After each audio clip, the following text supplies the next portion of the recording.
格子。哎，方警官，这忙着呢。啊，是。这白莲奇呢？哦，我们家主子跟家歇着呢。怎么着？您找他有事儿？歇着呢。啊？嘿，他倒清闲啊！我听说他不刚卖了他们家的一处祖宅吗？怎么着又没钱花了？合着这没家底儿卖了，让你在这支这么个摊儿？我闻您说，方警官，家主子媳妇儿刚跟人跑了，不但孩子都带走了，连钱也卷跑了。您说这不是闹心吗？跑得好，这我要是他媳妇儿，早跑了，还能等到家儿？哎，你说就他那副德行，成天的提笼架鸟、斗蛐蛐儿，啊，捧戏子，正经事儿是一样不干，守着那份祖宗阴德，迟早得有要饭那天儿。方警官，您别咒我们家主子，我们家主子这点一时走白字儿，早晚得扇起来，这贵人自有天助。那你就等着吧啊！我看你这挣钱还没有他花钱快呢。合着这么一个糖葫芦摊儿，也保不齐让他得要饭去。扇，往哪儿扇呢？往地沟里扇去吧。我说德子，你怎么就不？你说我说你什么好？嗨，方警官，这主子就是主子，神早前也是提笼架鸟的少爷，不是？人家是富贵命，人奴才就奴才，到什么时候也不能忘了自己的身份，不是？哎，方警官，要不然这样，我请您吃串糖葫芦，不收钱。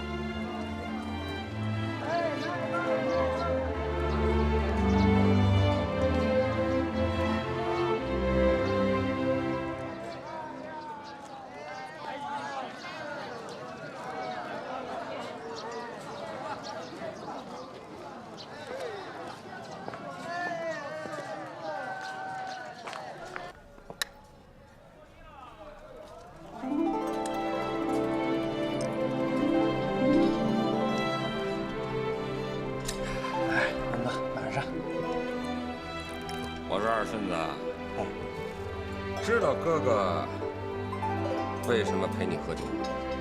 那是哥哥您给兄弟咱脸呢。这话不假。你别看文爷就是一臭拉车的，真正能让我看上眼的还真不多。你小子算一个啊！要是换个人请我喝酒，老，咱还真不给他这脸。文哥，咱俩谁跟谁呀？你说是吗？哎，哥哥，我就好听您讲故事，哎，这怎么没听了，心里怪痒痒的。哎哥，上回您说您跟那个燕子李三儿是拜把子兄弟，刚说一开头，您就让客人叫走了。哎，这回可不成啊！这回您可得跟兄弟多等等了。拜把子兄弟那不假，燕子李三比咱大几岁，我得管他叫三哥。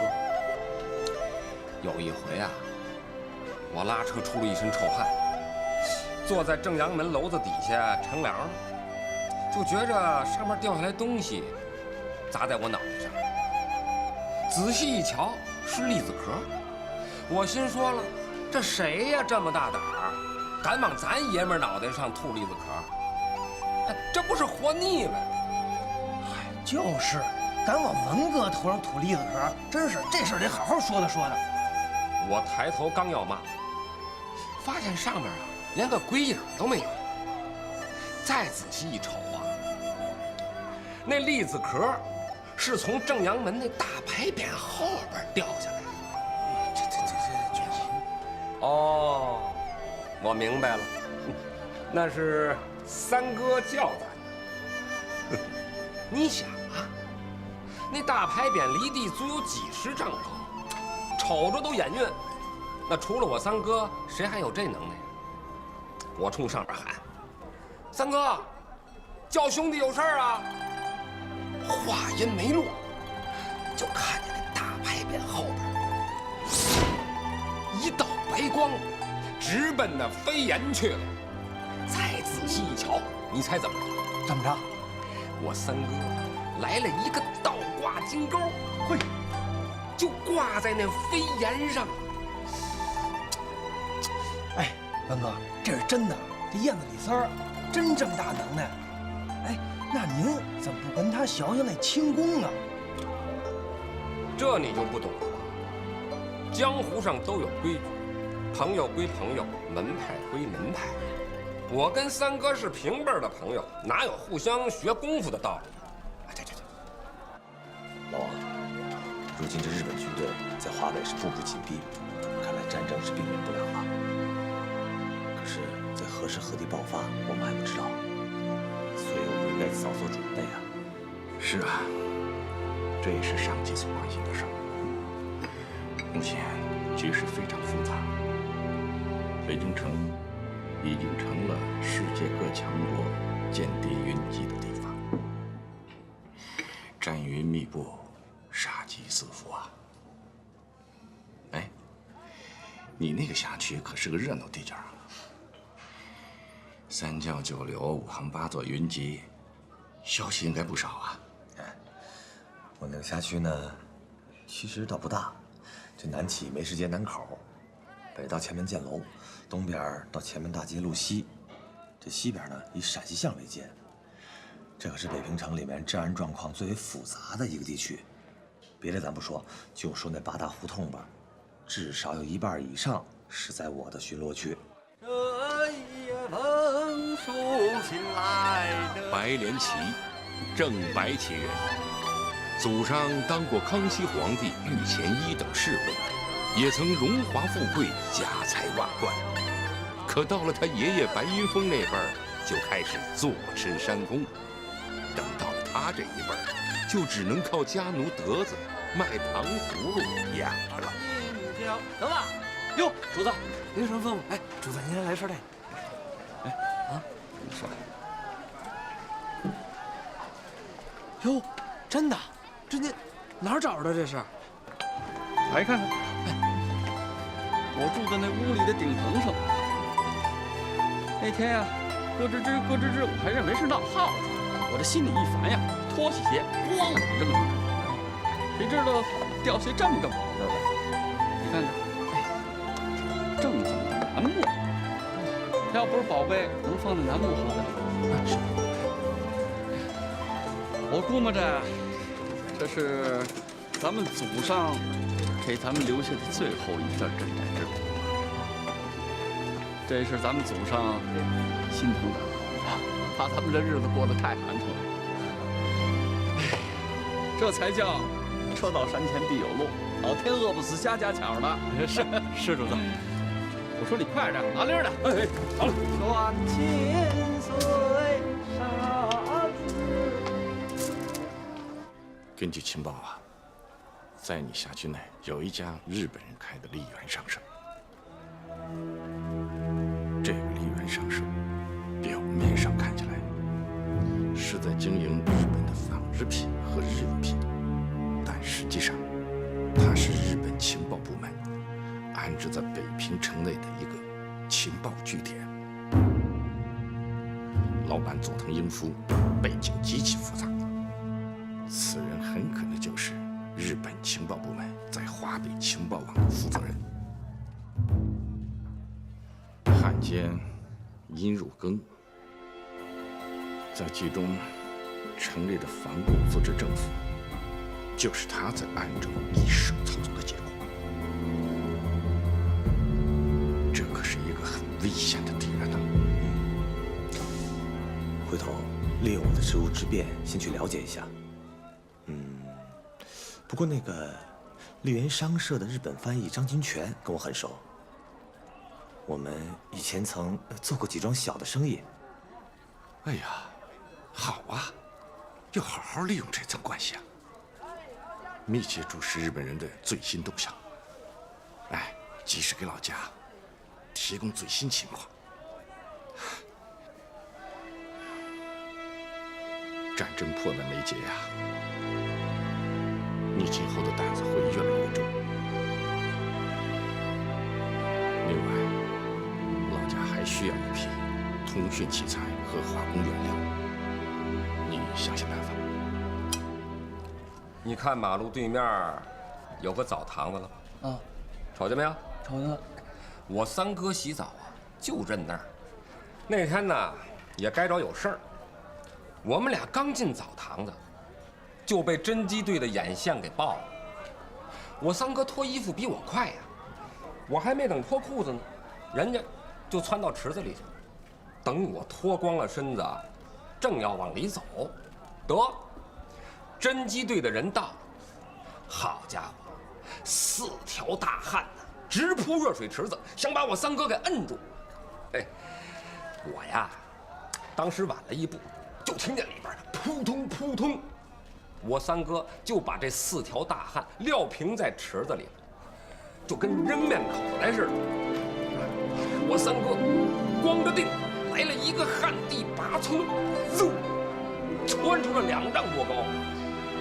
只见一道白光就顺着澡堂子的房顶子上飞出去，那玻璃是稀里哗啦稀里哗啦砸的这4条汉子一个头破血流。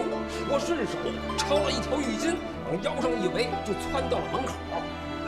这时候就见我三哥站在这个澡堂子的房顶子上，就像老鹰一样，唰就飞到了马路对面，站在路南的房顶上，回头冲我一抱拳，这一闪身没影儿了。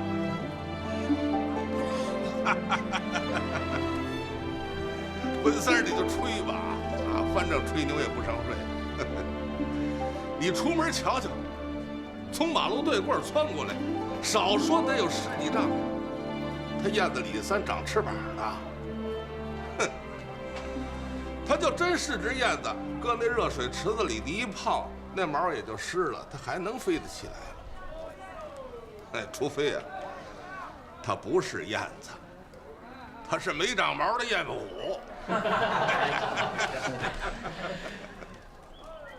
谬传，谬传。燕子李三儿的事儿我知道，此人原名李景华，京东蓟县人士。燕子李三儿自出道以来呀，主要以偷窃大户人家为主，如洛阳的警备区司令白坚武、北洋政府临时执政段祺瑞、总理潘富、军界巨头张宗昌、楚玉璞等，有时也偷窃普通的商号。这李三儿他是什么时候给抓起来的？民国23年呐，李三儿在偷盗西单丽华绸缎庄的时候，被北平侦缉队擒获。北平地方法院开始审理李三儿盗窃一案，指定蔡李先生为他的辩护律师。蔡李先生和我是朋友。哦，怪不得这么清楚。他认为啊，燕子李三儿并不是什么了不起的江洋大盗，只不过是一个善于攀登的窃贼而已。北平法庭判处了燕子李三儿12年的徒刑，服刑时病死在狱中。至于这文三儿和燕子李三儿拜过把子，我看也不足为信。因为文三儿往往在喝醉酒以后就不知道他自个儿是谁了。我还记得他上次跟我说，他曾经和中山先生结拜过，不过那也是在他喝醉酒以后。这更不对了。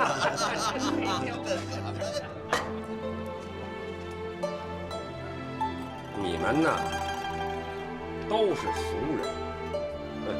井底的蛤蟆，见过多大的天儿啊！文爷当年在江湖上有一号，你们知道吗？说出来吓死你们！哼！二位爷来了，里边请。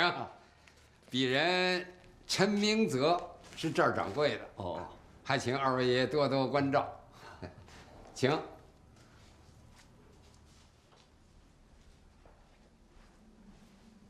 请坐。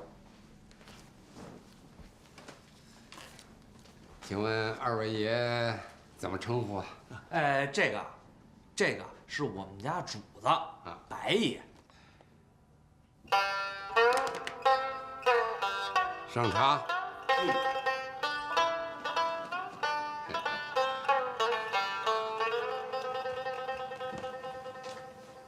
白爷，您请。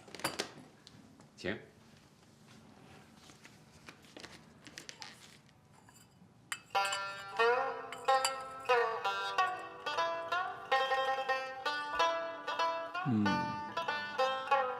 几年都没喝到这么好的上等茶了。好茶。掌柜的，你这是明乾龙井新茶。白爷道行不浅呐，茶品到这份上，一定是大户人家出身。那是，我们家主子祖上是朝廷命官，什么好吃的好玩没见过，这才刚哪儿到哪儿。是。哼，蒙谁呢？冲他穿的那寒碜样，就知道是个破路的八旗子弟。旁边这位吆喝的是奴才，祖上是朝廷命官，顶个屁用！他怀里抱那东西，倒有点意思，闹不好还真是好玩意儿。看来这位爷是等你下锅的主，他比你还急。我得沉住气，上赶的可不是买卖。白爷，您慢用，我到里屋再拿几件玩意儿给您瞅瞅。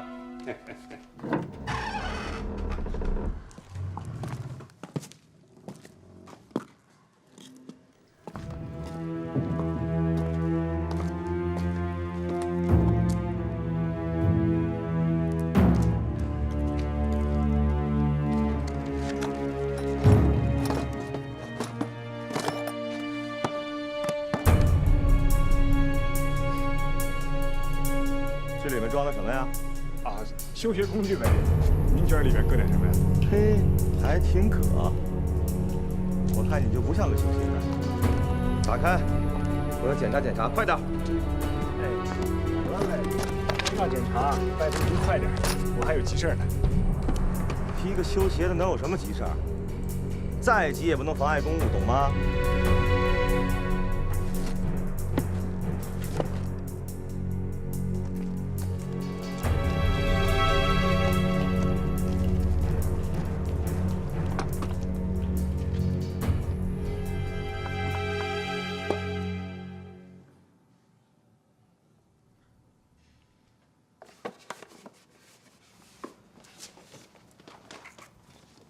陈掌柜的，你们家主子请您给长长眼。谢白爷赏脸。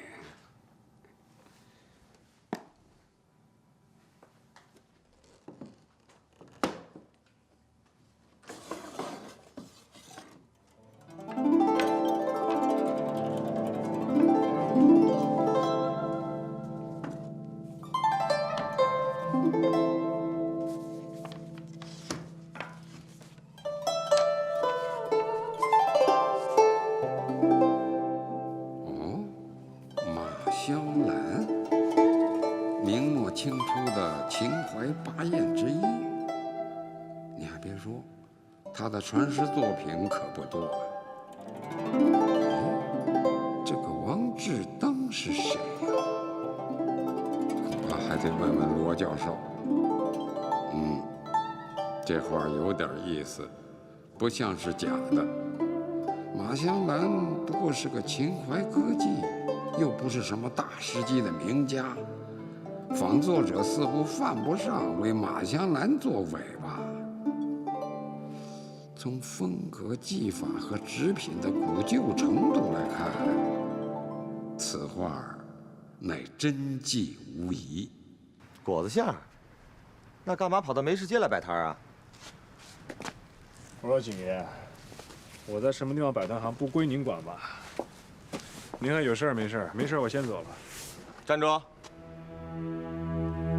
我让你走了吗？告诉你，本警官在执行公务，对可疑的人物进行盘查是我的职责。如果你妨碍我执行公务，我就有权逮捕你，明白吗？明白了。您的意思是说我可疑？可您搜也搜过了，除了修鞋工具之外，也没什么违禁物品。您总该让我走了吧？从你的言谈举止看，你绝不是个修鞋匠。怎么样？我的判断没错吧？那么好，跟我回趟警局，就一切真相大白。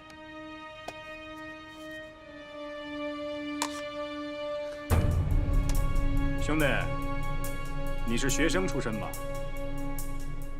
我一听你说话就知道你不适合干这行。何以见得？你说话文绉绉的，白话文用得很规范，可一听就知道是一个擅长写文章的人。这在警察堆里可不多见呐。北平的警察多半是见了老百姓就瞪眼儿，见了有权势者就摇尾巴。你呢，也想装出一副警察的蛮横嘴脸，可说了2句话就露馅了。因为你这股学生腔已经进到骨子里，想改都难。我觉得你当警察真的是屈才了。白爷想开个什么价啊？哎，掌柜的，您是行家呀？哎，这是不是好东西，您瞅一眼就明白了。我们家主子不想多说话，他现在心里也正后悔呢。啊？您想啊，要不是急缺着用钱啊，谁会把这祖传的东西送到您这儿来呀？这以后没脸见祖宗不是？这么着，掌柜的，您给开个价，反正我们家主子说了，不想指着祖传的东西发财，差不离儿就得了。这不是正赶上事儿了吗？哎呀，二位爷，我还是真为难。不瞒您说，我瞅了半天呢，这谁的画我都不知道。马香兰是谁呀？什么朝代的？您说，一幅画我连作者跟年代我都分不清楚，我怎么敢张嘴开价啊？二位爷，我陈某耽误您点功夫，给我介绍一下行吗？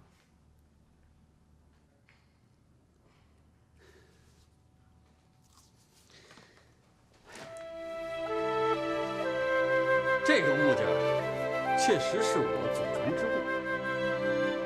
这个马香兰虽然没有什么名气，可这年头在这儿摆着。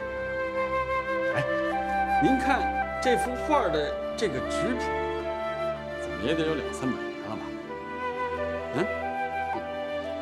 这古物啊，值钱就值钱在这一个“古”字上。说句您不爱听的，这夜壶不值钱，可它真要是唐朝的，那现在它就是宝贝。为什么这么说呢？这年头在那儿摆着呢。不是我驳您的面子。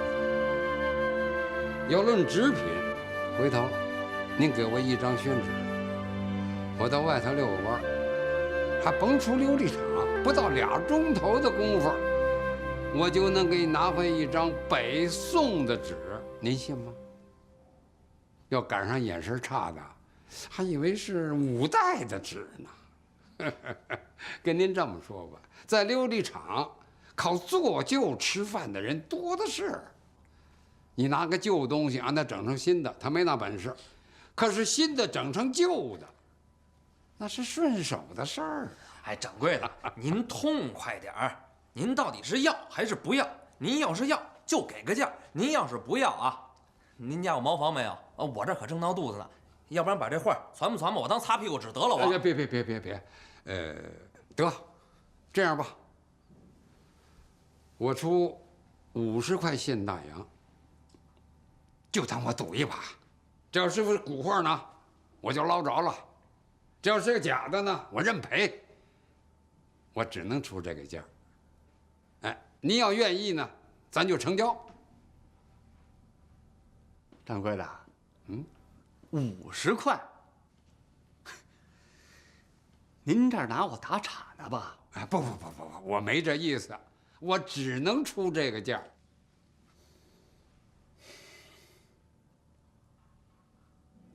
这么着吧，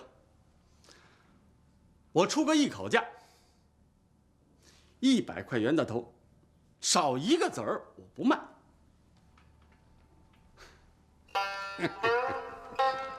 哎呀，100块，既然价钱谈不拢，那就算了，是吧？我也是有一搭无一搭，咱们买卖不成仁义在。您喝茶，您喝茶，要不让伙计带您到他店里转转啊？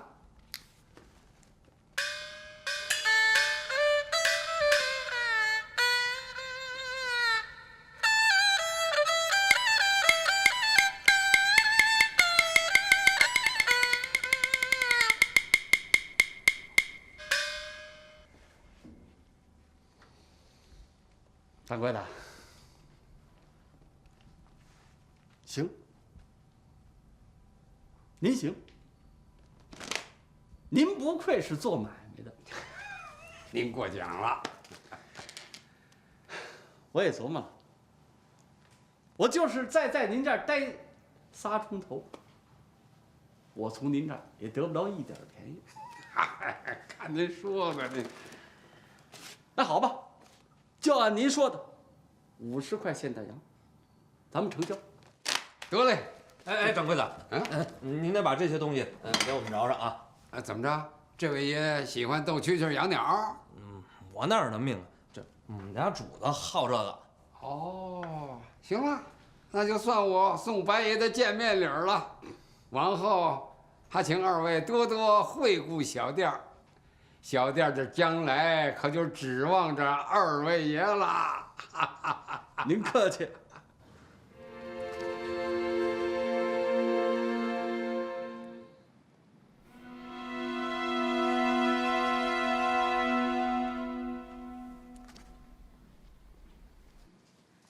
徐上尉，您是2处的人。对不起，打扰了。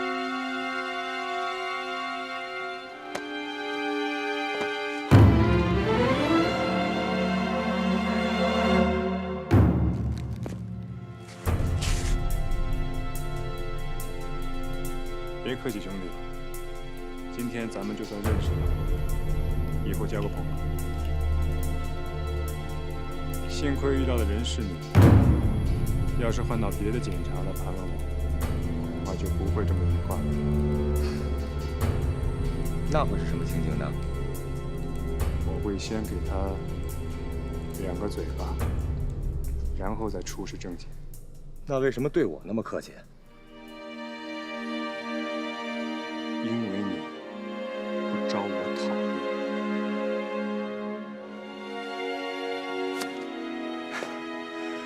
那我也得恭喜你了。这幸亏你是没出手啊，否则我一枪撂倒你，让你见识一下我的出枪速度。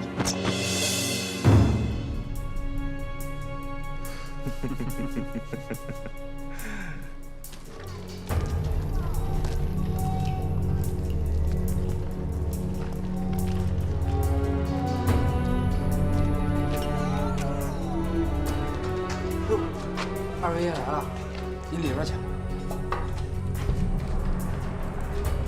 就说那次吧，有位爷来找我，说是八卦掌里的掌门人，这傻子一把抓住我不让走啊，非要跟门爷我过招。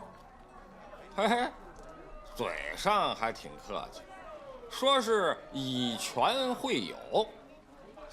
我说兄弟，好好的，过什么招啊？是吧？我服了，成不成？不成！人家是死乞白赖的，非要过招不可。那是他不知道您的厉害。哎，文哥，您真得让他见识见识。没法子，陪着玩吧。说好了，点到为止。可这小子气盛啊，瞅着咱让了他2招没还手，就想来真格的了。啪，一个刀掌就奔着我喉头切过来。哎，当时我就烦了，我说这小子怎么这么不懂事儿？咱让你2招是给你八卦门里留点面子，是吧？这小子怎么不知好歹呀？不成，我心里说呀，我得让这小子，是吧，长点记性。年轻轻的，你得知道马王爷脑袋上长着几只眼。您这话没错，文哥，这时候您该出手了。我这一闪身，翻过手来，啪，啊，一个穿云掌就拍在这小子胸口上了。你猜怎么着？这小子就像风筝一样，飘出了1丈多远，砰，就贴在了墙上，跟年画似的。要不是咱扶了他一把，这小子的门牙就磕掉了。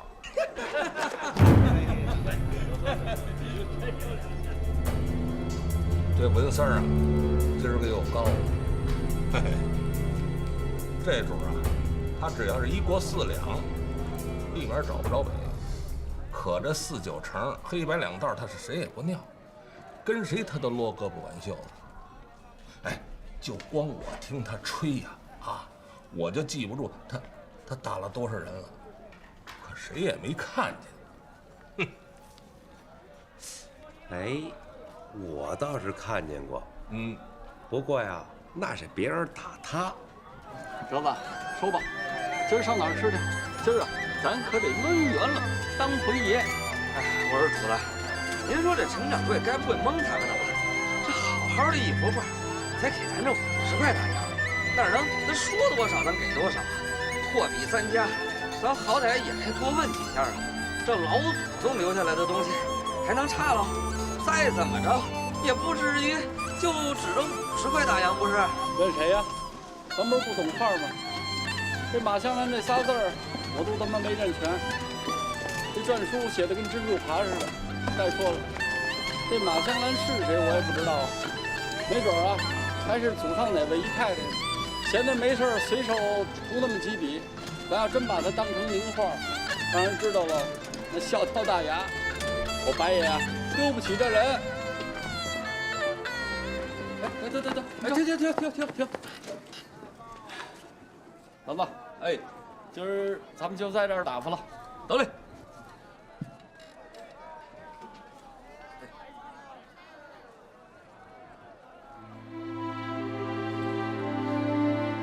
老朋友，久违了。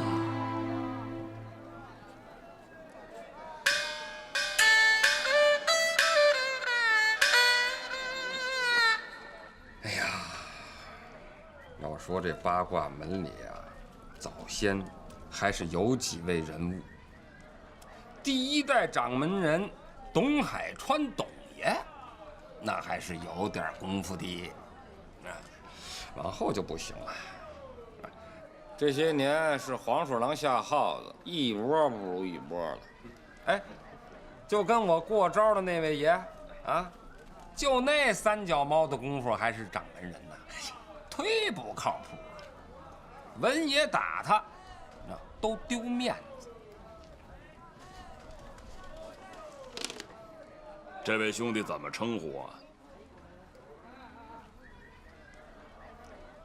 姓文，单名一个爷字，你就叫文爷吧。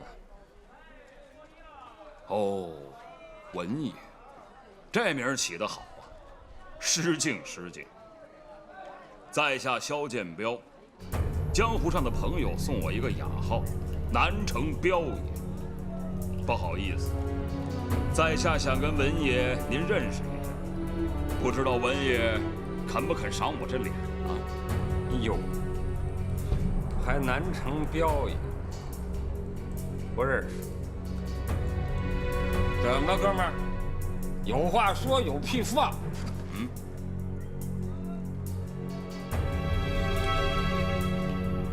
在下有一事不明，想向文爷您讨教。刚才我好像听文爷说起八卦门里边的事儿，兄弟，我耳背没听清楚，文爷能不能再跟我说说？也没什么大事儿，也就是教了那掌门的几手活。怎么了？说出来让您笑话了。在下也是八卦门的弟子，也学过那么几手三脚猫的功夫。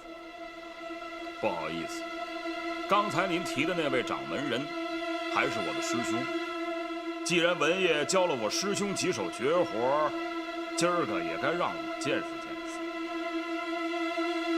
这样，先让我这位小兄弟跟文爷讨教几招，怎么样？花猫，跟文爷好好学几手。这下可褶子了。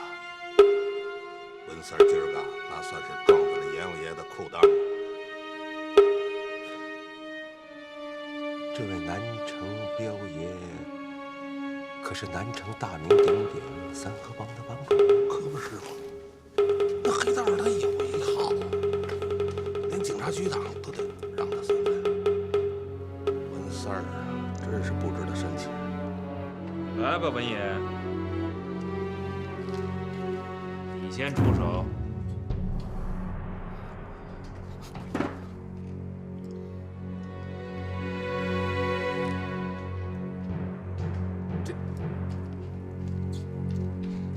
我说哥们儿，这不合适吧？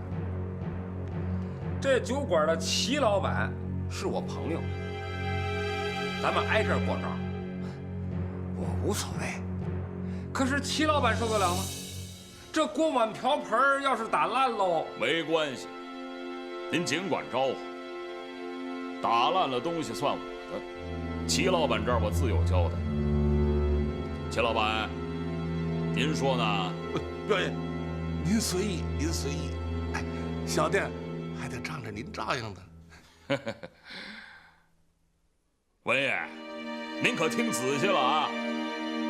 连我的人算在内，打死了白打，绝对用不着您偿命。您呐，放心吧。不是，这也不合武林的规矩呀。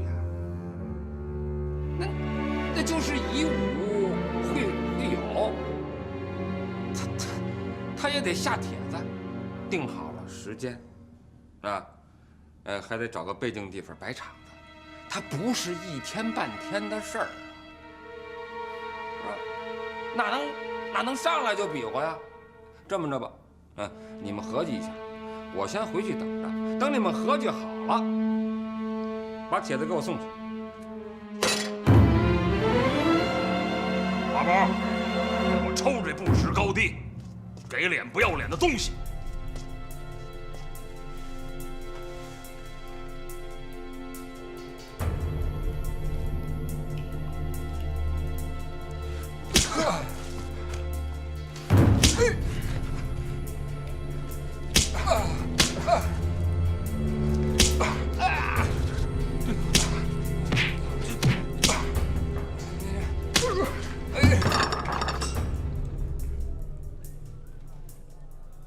孙子，瞧你这两步走的，弯腰弓背，跟个虾米似的，走起路来还一趟一趟，一看就是个拉车的货。你要是练过武，这世上就没5了，都改成6了。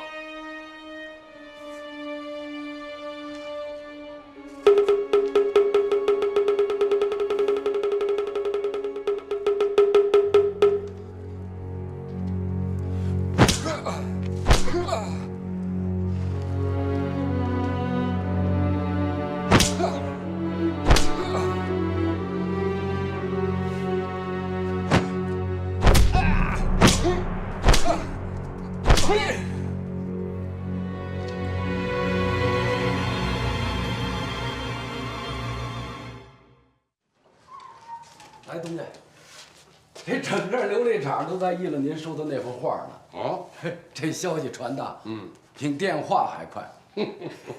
而且啊，越传越走样。哦，都怎么说？这有人说啊，聚宝阁收的古画是唐朝吴道子的《宋子天王图》，还有的说是北宋米芾的《天降石雨图》。您瞧瞧，越传越邪乎。传去吧，越邪乎越好。哦，对了，这画上有个人名叫王志登的，我心里拿不准，我得问问罗教授去。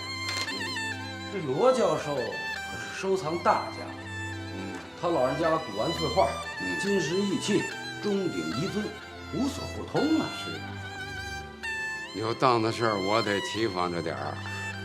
只要他看中的东西，倾家荡产也得弄到手。我把话搁这儿，他要看上我这幅画，得缠着我非买下来不可。那咱们加价卖给他。我看罗教授出手还算大方，东家，咱们卖给谁不是卖呀？您说呢？他那有多少钱呢？一个月250块现拿的薪水，不低了吧？还不够他折腾的呢。哎呀，跟熟人做买卖是最难办的事儿。你价开低了吧，自个儿吃亏；开高了吧，伤面子。我宁可跟洋人做买卖，都不愿意跟熟人做。对了。你赶紧把文三叫回来备车，我现在就去罗教授家啊。文三不在，我刚还找过他呢。这小子肯定在酒馆喝酒呢，你问问他，还愿不愿意跟我这拉包月了？不愿意干滚蛋！我跟您说实话吧，都是这酒闹的。我今儿个就像中了邪。几口猫尿灌下去啊，就不知道天高地厚了。要不是彪爷您管教，还不知道今天闹出什么乱子来。你臭拉车的，吹什么牛不好，偏跟这八卦门过不去。你要是说不清楚，今儿我打断你的狗腿。天地良心，我真不是想拿八卦掌开涮。这头几天呢，我路过筒子河，看见几个练功夫的，我就听了一耳朵，就记着有个叫董海川的，是八卦掌的祖师爷，别的我是什么都没记住。得，今儿个喝高了点儿，一不留神呢，就把八卦掌带出来。这不是想舒坦舒坦嘴吗？表爷，我文三儿啊，往后一定要长记性，再不敢胡说八道了。他妈就是欠行了，花猫，别打了。这小子连个小混混都算不上，打他有失我身份。我问你，你叫什么呀？谢表爷，谢表爷，我叫文三儿。彪爷问你大名？彪爷，我没大名啊，我生下来还没来得及给我起名字呢，我爹妈就死了。我是在叫花子堆里长大了，弟兄们都管我叫文三儿。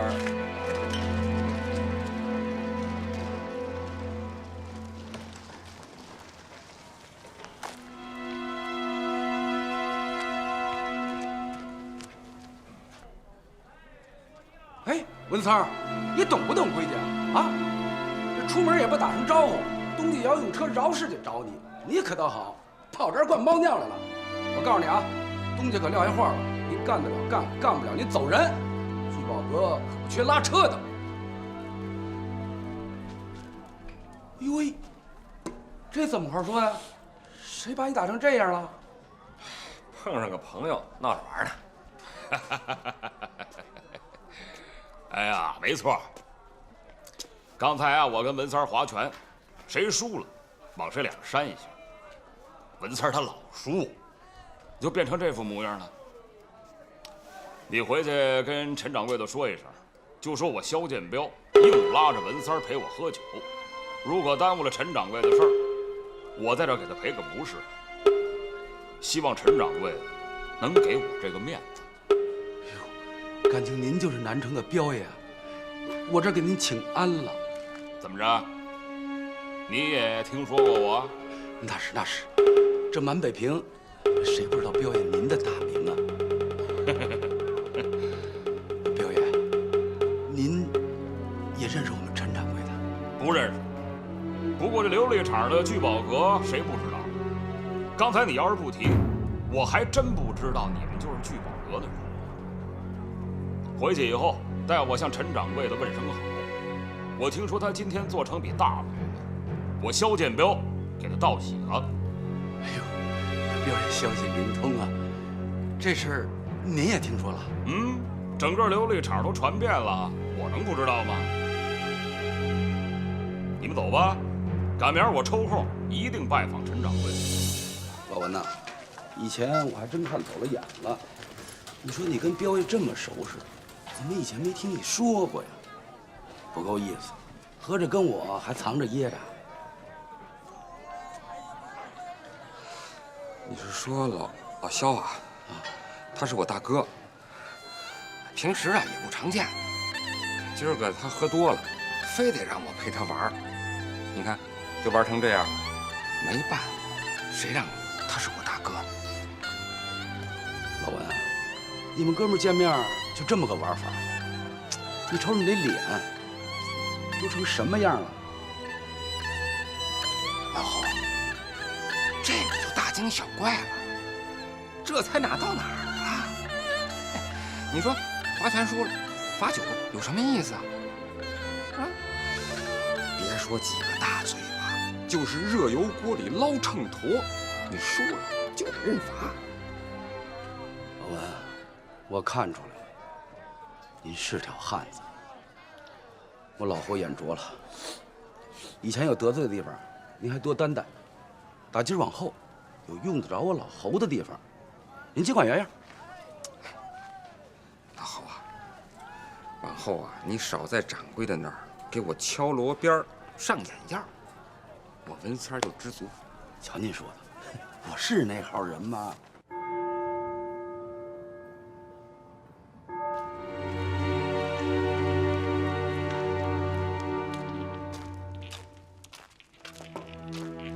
孙金发是天津卫有名的混混头，既为混混，就经常有可能与道上的其他团伙发生利益冲突。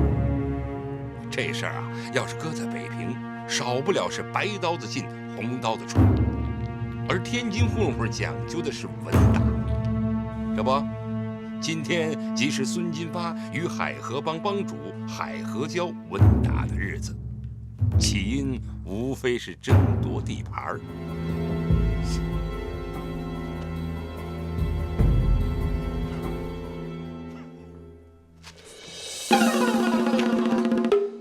海河交，有种的你就打死爷爷，不敢下黑手啊，就你妈滚蛋呐！耶！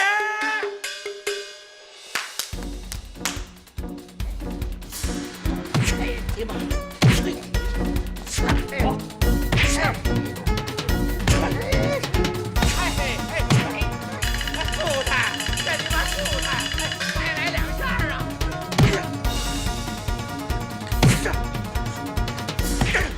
天津混混的稳打独特，先是派出一个最横的混混单刀赴会，到对方地盘上叫板。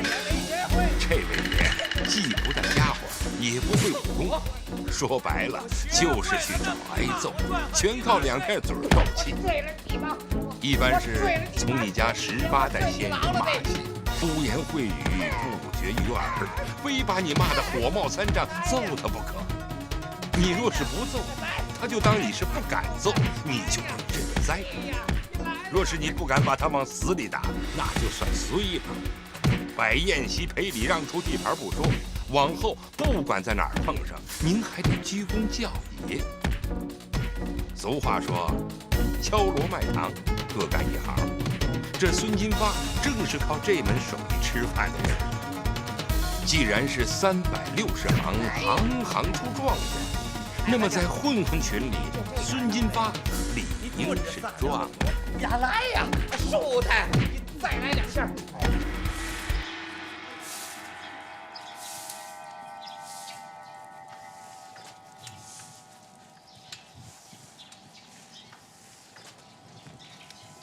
少爷，今天上学去？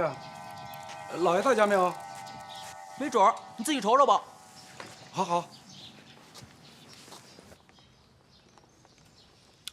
这么说，文三儿跟三河帮还真有点关系呀。三河帮的帮主彪爷，那可是个惹不起的主。没错，东家。远的不说，就说这八大胡同吧。您说敢在八大胡同开窑子的主，哪个是善茬子？要不是在地面上吃得开呀，那买卖早让人家给砸了。可彪爷到八大胡同去，哪家窑子也不敢收他的钱。彪爷逛他们的窑子，那是长他们脸呢。不去，那才是麻烦呢。出不了3天，那买卖就让人给砸了。太来了！别打了，他是他要吃官司，别为这么一个破皮，不吃烫的他是贱命。快，快，不知道，快哥几个，快跑，快跑！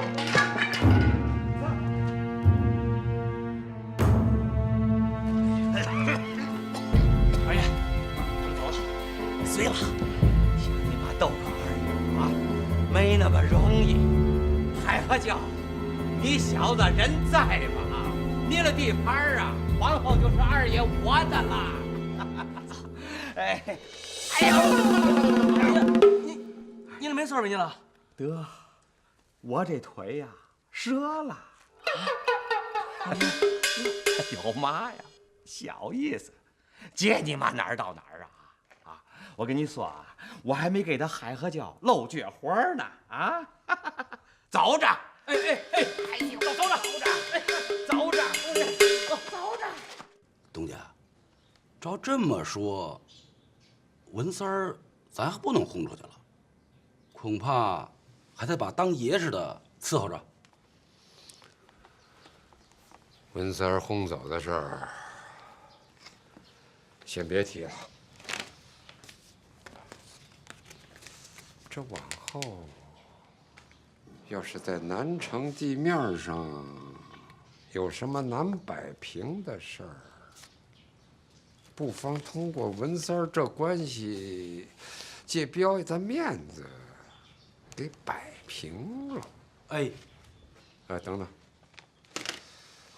也不用拿文三当爷似的伺候着，他不就是个臭拉车的吗？我还能让他到聚宝阁里给我当经理去？就他那贼木疏远的样，往店里一戳，好嘛，我那100年老店非毁了不成？没错，让他出车，我要到罗教授家去一趟。哎，快去吧。哎，得。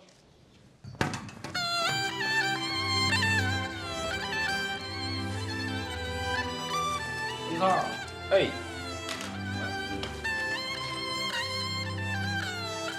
您慢着。文三儿，哎，赶明儿出门跟我打个招呼，别让老后马师爷找你。哎，咱们现在去罗教授家，快走吧，已经就晚了。好，我这就跑起来。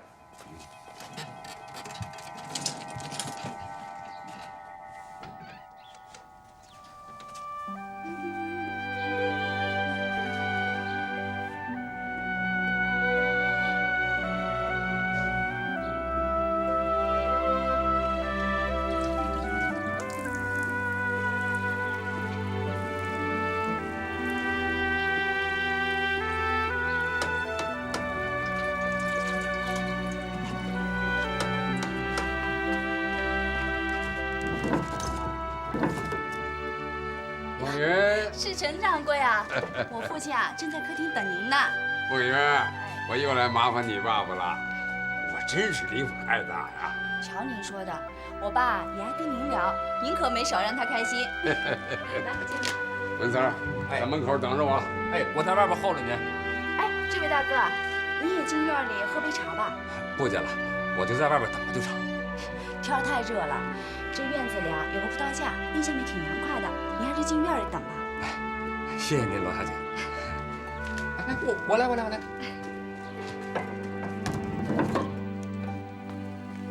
这位大哥，您先坐着，我去给您倒杯凉茶。小姐，您别客气，您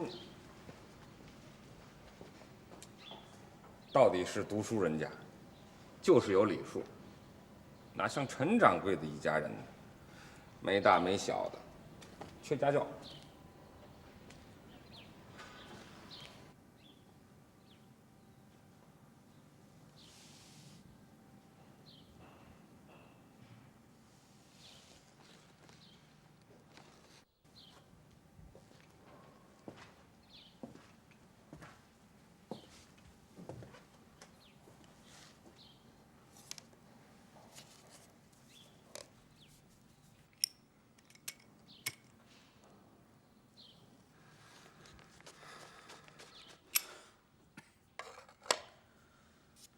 陈老板啊，这幅兰竹图真是天上掉下来的馅饼啊！我不问你是多少钱购进的，这是你的商业秘密。我要说的是，就是1000块钱购进，也是捡了个便宜啊！这幅兰竹图的确难得，老板，我恭喜你了。罗教授，您是我们行里的泰斗，说话自然是一言九鼎。我听了您这话，我心里就踏实了。我陈某才疏学浅，孤陋寡闻，和您罗教授相比，那我是个俗人呐。请罗教授多多指教。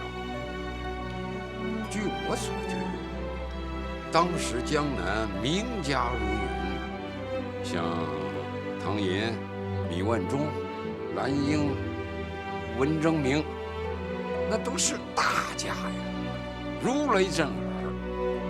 可这个马香兰，只不过是个歌妓呀。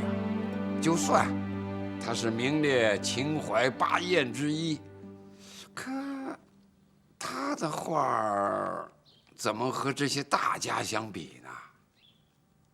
啊，还有这幅兰竹图的合作者王志登，何许人也呀？我没仔细查，还请罗教授不吝赐教。这句话你算问到点子上了。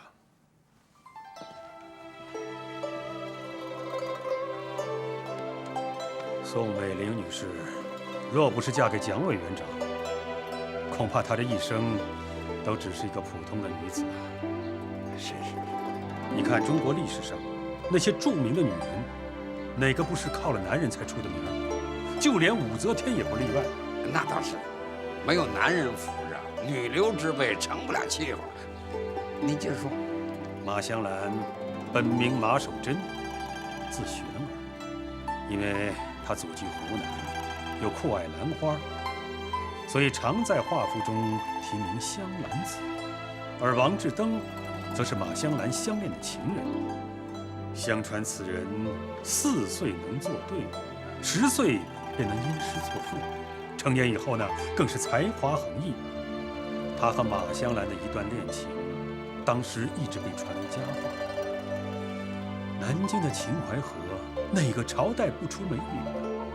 比秦淮8艳有魅力的女子不在少数。可为什么唯独秦淮8艳留名青史？我认为，都是他们的男人太出名了。罗教授所言极是，听您这么一分析呀，马香兰之所以出名，还是因为王志登嘛。才子佳人，自然是引人瞩目。你想想看呐，秦淮八艳中，陈圆圆先是和田满相好，后来又跟了吴三桂。吴三桂是冲冠一怒为红颜，连中国的历史都为之改变。是是是。柳如是先恋陈子龙，后爱钱谦益；李香君为侯方域血溅桃花扇，而董小宛则是江南名士冒碧江的柳。剩下的几位女士啊，那爱上的都是名人。卞玉京和吴梅村，寇白门和朱国弼，顾梅生和龚定山。是啊，你看看这些个男人，那在当时都是闻名遐迩的人物啊，没有他们哪儿来的秦淮八艳呢？是，是。进来。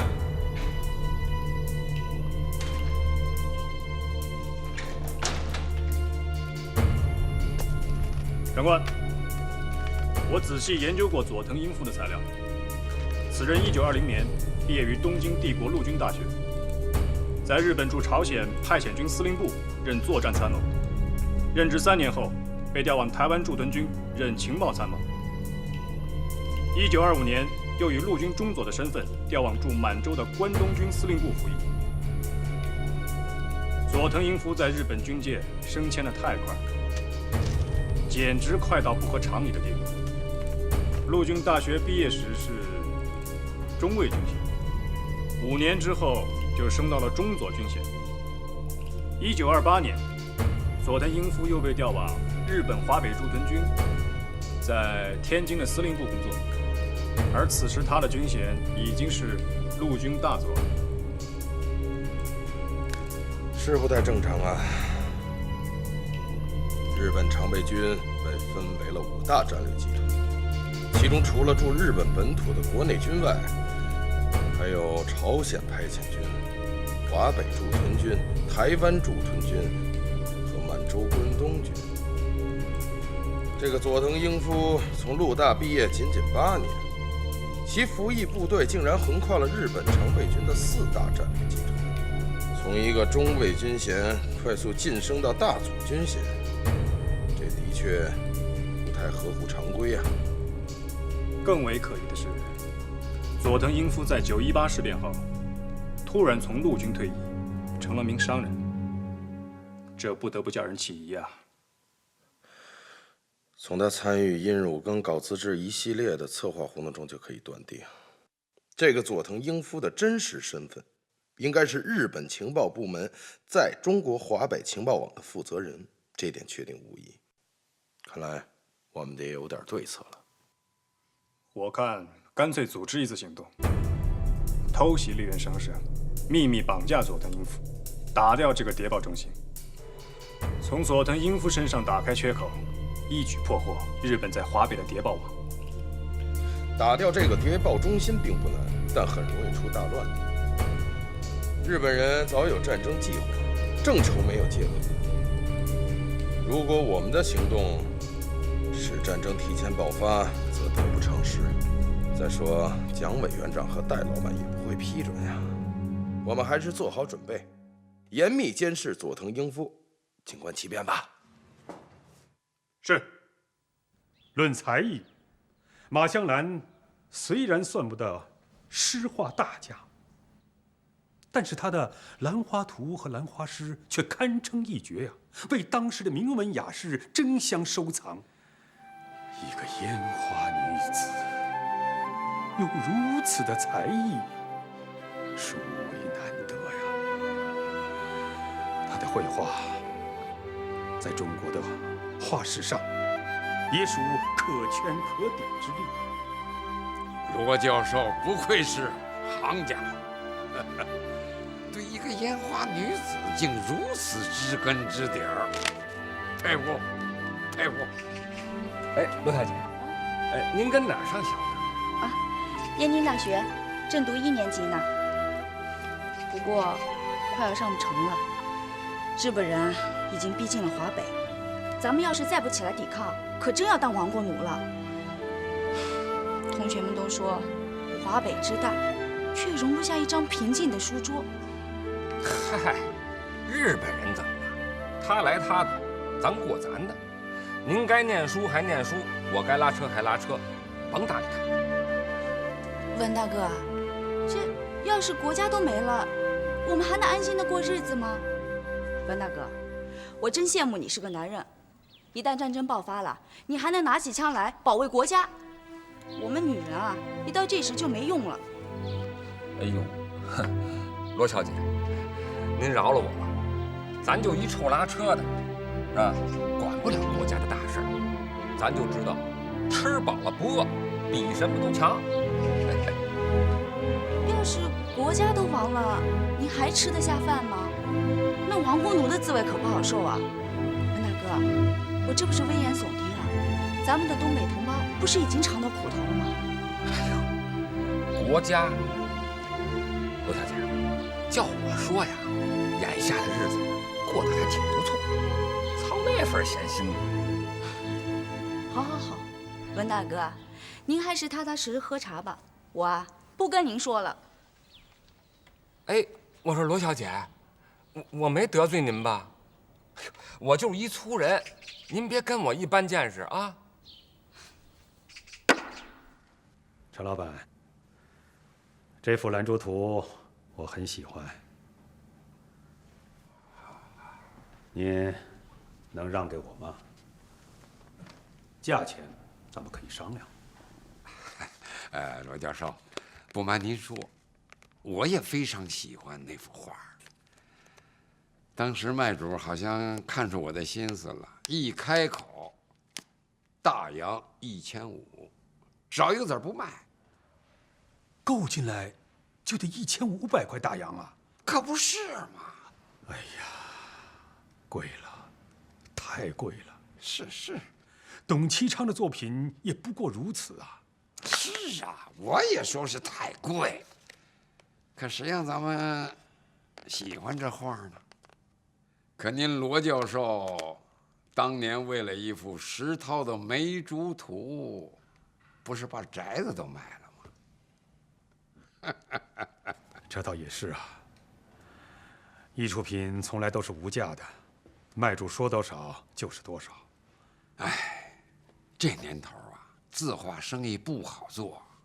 就我那小店儿，1个多月没开张了，柜上的流动资金不多。可是我考虑再三，一咬牙还是买下此画。现金不够，还跟朋友借了一些。罗教授，不是我驳您的面子，这幅画我暂时还不想出手。您看这样成不成？出让的事儿，咱们过些日子再说，成吗？陈老板，凭你我的交情，如果将来有一天你想出让兰珠图，请第一个通知我。这自然，罗大教授，您放心，到时候我第一个通知您。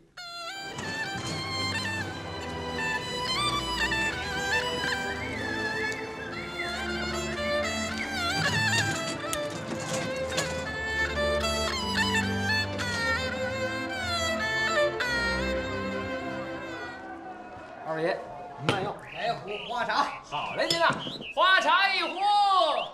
白爷，伙计，哎，您今儿还来点高沫？笑话，白爷，我是喝高沫的主吗？您以前不总是要以前，我看你小子是狗眼看人低呀。啊，您这说呢？给我来壶好茶，碧螺春。好嘞。哎呦，得了，您请好吧。回来，哎，给我上明前的新茶，别拿那陈茶糊弄我。白爷，我品得出来。您这说的，我还能蒙您吗？哎，碧螺春1壶哎。罗爷。最近又在琢磨什么呢？是斗蛐蛐啊，斗鸡啊，还是花鸟虫鱼养鸽熬鹰啊？老兄啊，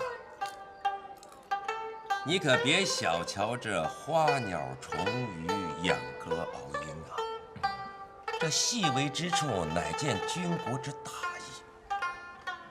就说民国18年的中东路事变吧，张学良的东北军和老毛的交战失利，鄙人当时就写了一篇军事文章。我的观点是啊，东北军之所以交战失利，是因为飞机不如俄国人。我们要是向外国人买，又没那么多的银子，怎么办？鄙人就向少帅献议良策。政府应紧急向民间征集大批经过训练之老鹰，以每只鹰爪携带1枚手榴弹计算，1000只老鹰便可携带2000枚手榴弹。鹰群飞到敌人阵地上空投弹，其效果绝不亚于轰炸机群。经过鄙人的考证啊，这经过训练的东俄参战，在我国那是源远流长，最早可以追溯到黄帝和蚩尤之战。此次战役经过训练的虎豹大象都参加了战斗。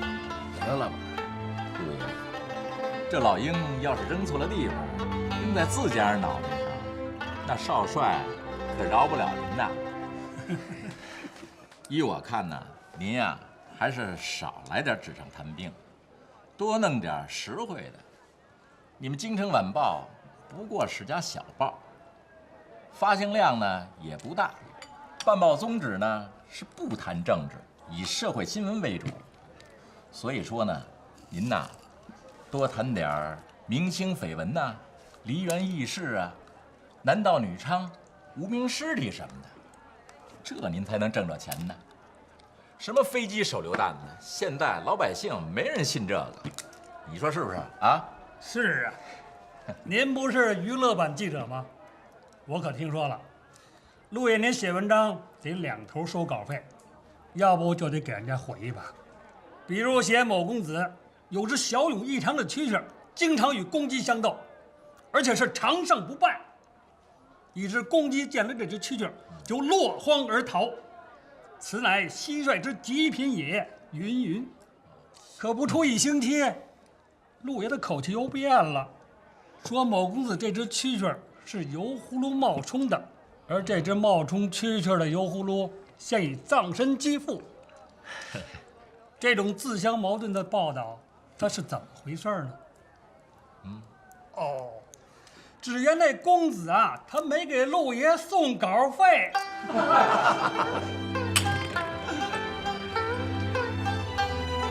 别站着说话不腰疼。现在当个小报记者容易吗？你得自个儿去找新闻，没有新闻就没有稿费，没有稿费我吃什么呀？哎，可话又说回来，你说这太平年间哪有那么多新闻？比如说昨儿个刮了1宿的西北风，某人早上起来发现天桥边上躺着几个鹿胆，你说这能算新闻吗？谁会关心几个冻死的乞丐？除非他是著名某位交际花，你这才有新闻价值。哎呀，鄙人就是怀才不遇，生不逢时啊。这又是绳子，混账！你这不争气的东西，我摔死你王八蛋！哎，老爷子，别生气，别生气，您至于跟一只鸟置气吗？嗨，这只黄鸟不能留，它这个学野猫子叫了，你说这我摔死它！别！这黄鸟虽然脏了口，可它也是一条性命。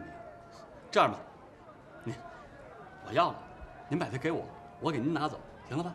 啊，行，给您拿走。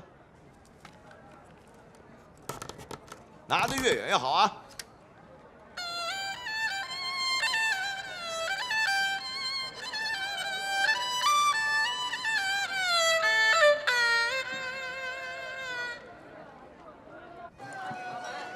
前门外的天桥是老北平最热闹的地方。所谓天桥，早先是一座南北方向的罗锅桥，它纵卧在东西方向的龙须沟上。由于是皇帝经过这里祭天祭先农的桥，故而称之为天桥。天桥是个光怪陆离的世界，集中着京城三教九流，鱼龙混杂。卖大力丸的，拉皮条的，卖香烟的，拉洋车的，说书的，卖唱的，打把式卖艺的，无奇不有。谢谢大家啊！今天天挺好，观众人不少。我哥几个给大家卖力气，俺力气，有钱的帮前院，没有钱的站脚主位，绝不说讨厌话啊！谢谢大家。哎，看他们哥俩的啊！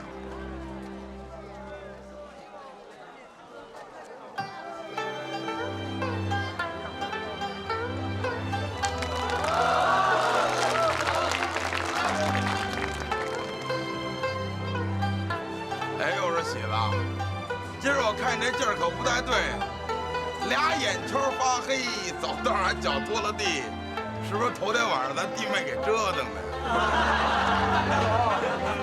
拿你哥哥打岔不是？看你哥哥面善就蹬鼻子上眼，有能耐跟城外的日本兵叫板，欺负你哥哥可不厚道。日本兵怎么着？就是他们一只胳膊就够使，谁说谁呀？听说这日本国现在还有皇上呢，要不怎么叫皇军呢？听说这皇军可不大好惹，咱们国军跟他们干了几次都没打过。莫非你马大头有3头6臂，比咱国军还厉害？你拉倒吧，让那小日本子到咱北平城试试，看咱29军怎么灭了这帮架势。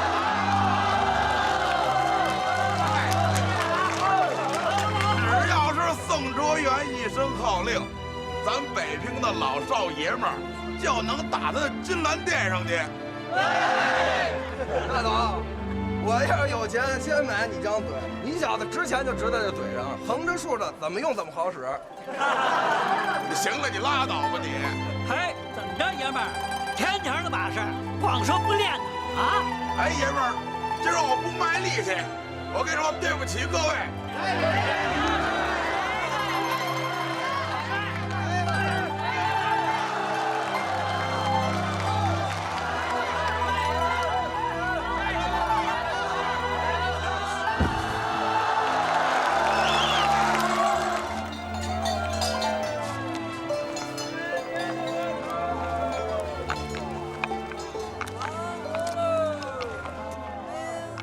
全养平斋来中国多年了，好像没什么正当职业，却有的是闲工夫。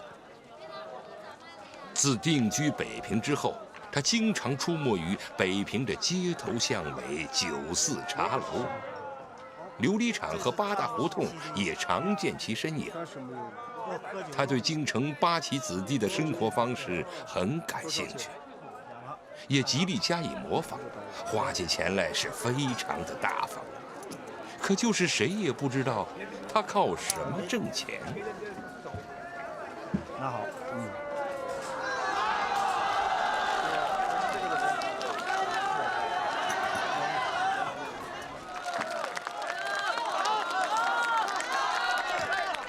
好不好？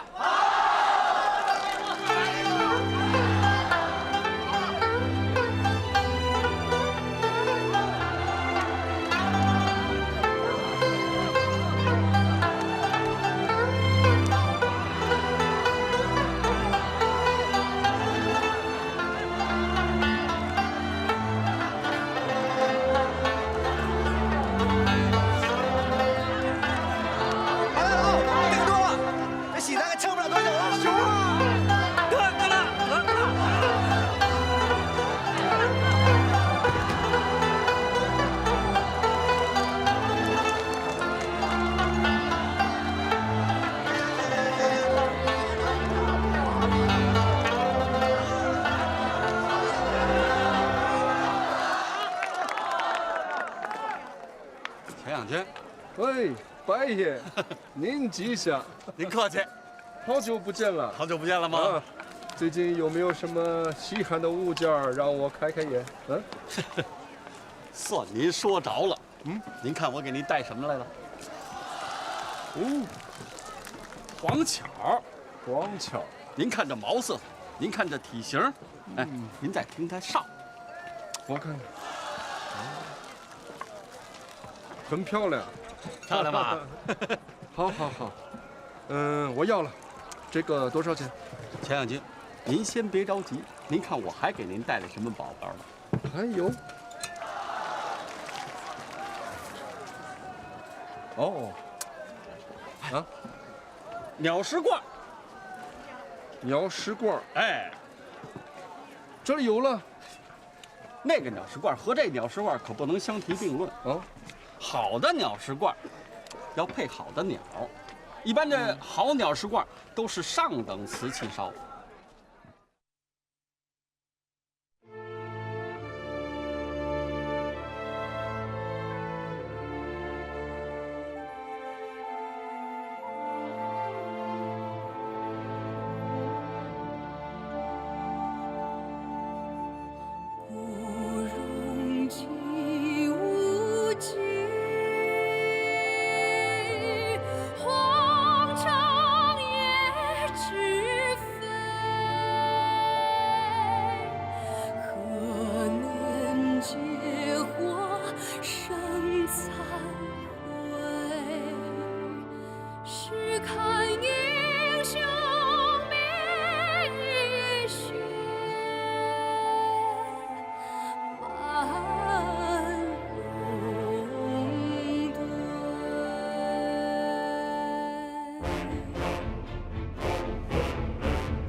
要不滚回到日本国去。老曾让我通知你，今天我去把你这办这个名字挺传统的嘛，为人处事一定喜欢奉行中庸之道。